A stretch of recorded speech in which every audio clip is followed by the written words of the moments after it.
English with Astronomy, Episode 4. Hello, night sky lovers! Susie and I are back in the studio to talk about the cosmos. Hi, everyone.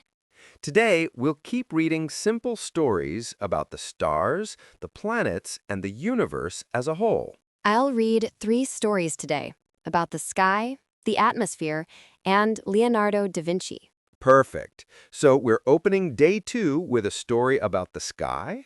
Exactly. Let's dive in. My first episode today is called What is the Sky? Almost all astronomical phenomena take place in the sky. The sun and the moon move across the sky. Thousands of stars are visible in a clear sky, but often, unfortunately for astronomers, the sky is overcast, making many ground-based observations impossible. The sight of the starry sky, this brilliant scattering of countless stars, has always attracted and fascinated people. A philosopher once said that if the starry sky were visible only from one place on Earth, crowds of people would flock to that spot to admire this magnificent spectacle. For us, living in the 21st century, the sight of the starry sky is especially majestic because we understand the nature of the stars.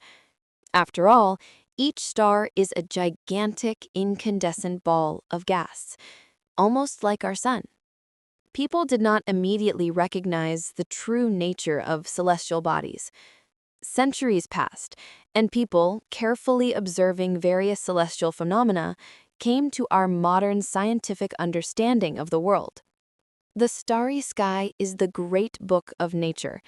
Anyone who can read it will discover countless treasures in the cosmos around us. For people new to astronomy, it is hard to imagine the number of mysteries and secrets hidden behind the intricate patterns of stars that the ancients called constellations. The knowledge of the constellations is the ABC of astronomy. It is essential for both amateurs and professionals. For those familiar with the constellations and their positions in the sky at different times of day and year, the stars can serve as excellent landmarks, allowing one to find the cardinal directions and even estimate the time. When we are in an open space, for example, in a field or at sea, the entire world appears to us as divided into 2 parts. Beneath our feet is the ground, or water, and everything we see above it constitutes the sky.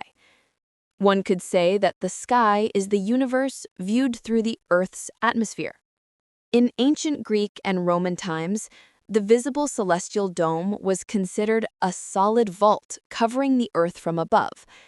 At that time, people imagined the firmament as consisting of 7 or more spheres, within which the celestial bodies revolved: the moon, then Mercury, Venus, and the sun, followed by Mars, Jupiter, and Saturn.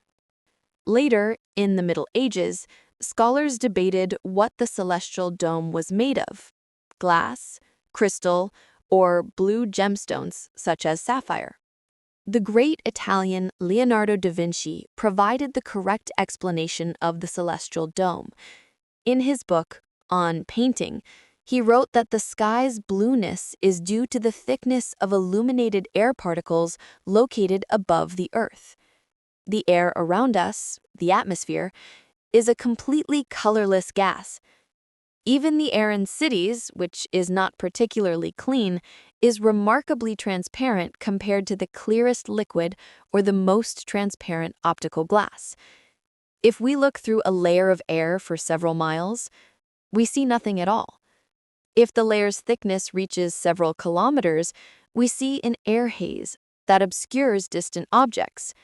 The entire atmosphere, however, creates a bright blue dome of the sky. This is due to its enormous thickness. Illuminated by the sun, the atmosphere scatters light rays. The sky is bluest directly overhead, at the zenith, where the air path is shortest.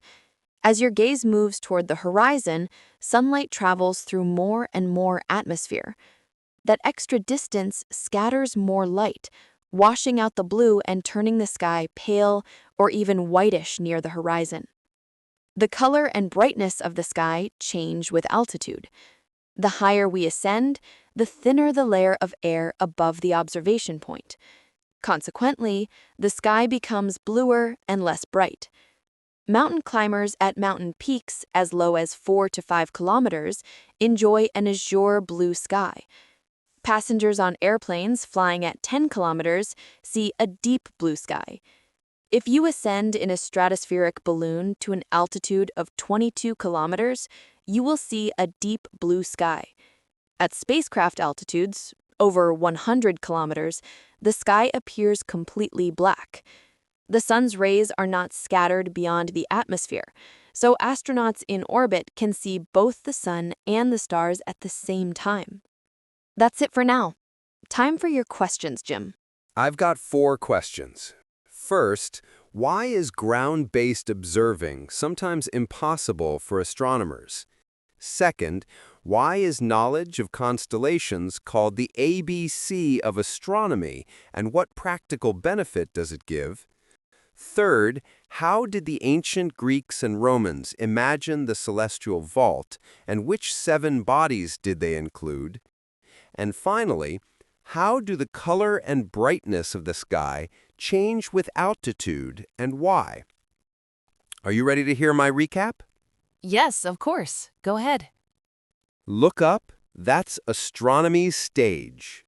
The sun cruises by day, the moon and 1,000 pinpricks at night, when clouds don't slam the curtains shut. Today, the sky feels even grander because we know the truth. Those stars are suns, colossal, blazing balls of gas like our own. First steps for any stargazer? Constellations. They're your street grid in the dark. Find directions, even rough out the time. Think of the sky as the universe filtered through our air. Long ago, people pictured a solid dome with crystal spheres carrying the moon, planets, and the sun. Then along came Leonardo da Vinci, pointing out that sunlight scattered in our deep layer of air paints the vault blue. Up close, air looks clear. Across kilometers, it tints the world and softens faraway hills. Why is the blue richest overhead? Shorter path through the air.